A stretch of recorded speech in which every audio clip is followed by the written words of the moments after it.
Alright, hello YouTube. My name is Zombie. I'm going to show you some hand styles, give you some tips on tagging, just sort of show you guys how you can get your game up if you're a bit of a toy. I am myself by no means any sort of good graffiti writer. It's just I think I've got a little bit of style. I mean, I've done a couple of decent things in the past, but I'm not like oh, he's amazing. I'm alright. I'm okay. I've made the mistakes and I've learned from it. So I'm going to show you my tag first for Zombie. I mean, Zombie is my sort of, it's the legal side of my operation, if you want to call it that. That looks horrible. I need to cut this out because there's one thing I'm going to teach you. Yeah,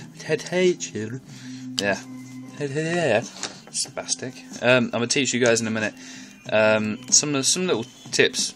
I'm going to give you some tips. Also, one thing.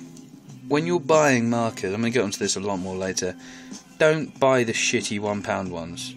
Buy the proper, the £3, £4, £5 ones, because they're the ones that you want. You don't want to buy this sort of piloty shitty type and the staler look, I'm a faggot pen that, after a while, after you start going for a little while, you can't really see it here, it just sort of gets so streaky within like minutes. So I'm going to do it on highlighter today. I mean, I'm going to get into pens and stuff later. For the moment, the main sort of tips that I'm going to give you when you're trying to get your game up is number one, simplicity. I'm going to do look at that, Scrabble master. Yeah, simplicity. Keep it. Oh, that looks fucking horrible. See, I turned the C into an L. Yeah. Keep it simple. Simplicity is one of the best things you can have when you're doing graffiti. Simple style. Simple style keeps it fresh. I mean, nowadays that's what all the kids are using. They're going with no arrows, just basic, just one word sort of things. Like,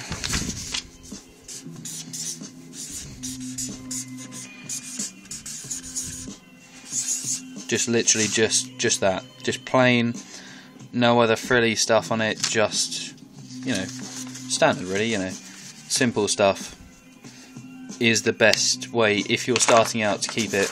I mean, what I'm doing now, Jesus, is the best way to keep it fresh. If you want to sort of jazz it up a little bit, you can do, just don't sort of, like, for example, I need to do this. I can't even see.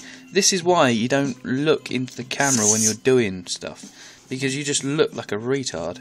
Anyway, okay, top one, no jazzing about with it. Bottom one, you get your bubbles going and your fucking weird little spray can in the corner that I can't quite draw, that you can't even see because I'm horrible at camera writing. Sorry, it's going to get better once I start actually properly doing this.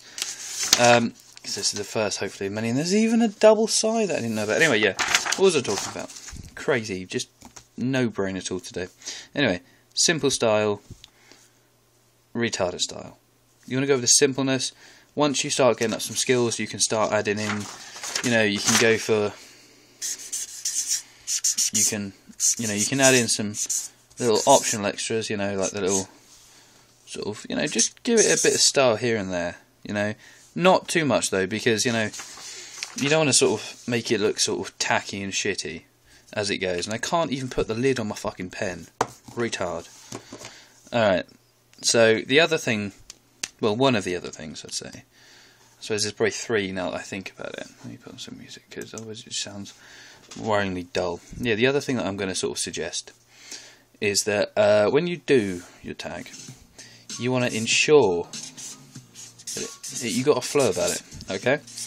Having a flow about it means that after you've done it a certain amount of times, which sort of leads on to the next thing I'm going to suggest, which is practice.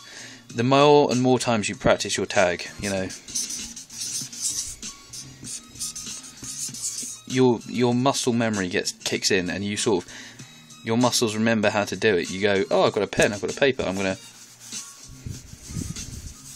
You know how to do it mentally. You don't have to think, oh, okay, well, I'm going to do my T here, I'm going to bridge it up, and then I'll do my A, bring my G in and make it look fucking shit. That's not a good example of a tag, by the way. Don't do that. You look like a retard if you do that. Oh, and apparently I've only got 10% battery left. Brilliant. So I cared about that. I'm also filming this on my phone due to the crappy quality. I'm using a desk lamp, and it's all very low quality production here at the Zombie Art Facility, or my bedroom. I might add here also that I am 18. I'm not some fucking 14-year-old boy sitting in the corner of the room masturbating furiously over some graffiti pictures. Alright, anyway, yeah, just to sort of give you all that lovely image. Anyway, the last thing that I've sort of hinted on a little bit is practice. The more and more you practice your tagging, it's just the better, more flow you get. It's the ability to, it's the ABCs of tagging, of graffiti in general. The more and more you practice, the more and more, you know, you get your letter structure going, and you can give it some jazz and make it really look dope. See this little bit, huh? No? That took me fucking years to work out. It didn't. I've only really been doing this for 2 years. Anyway, right, there you go. And next bit I'm going to talk about just sort of stuff to do graffiti with, like pens and cans and that sort of thing.